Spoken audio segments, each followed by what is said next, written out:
再来看交通部6月30开始要实施新的记点制度，一档逢记12点就要吊扣驾照2个月哦。有真侪职业驾驶是真不满，早起包围交通部抗议。交通部是表示讲，甲地方政府做伙来讨论，针对驾驶的诉求来提出回应，卖来检讨法规。这个问题不解决哦，请你受害。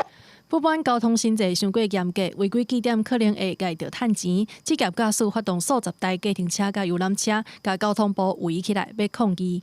违规停车除了罚600块，逐摆也搁要记1点。若准一档内累积12点，就要吊驾照2个月。来抗议的驾驶差不多拢有互人记点的记录，有人1个月就互人记7点，有人是停伫厝内的修车场门口互人开单，也有人为着要接送人客上落车，也互人检举，拢无得申诉。你要申诉，你要花300块钱再去缴。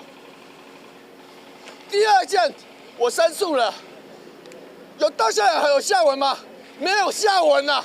很多碰到这种不合理的东西，我们到底是要怎么做才能合乎政府的要求？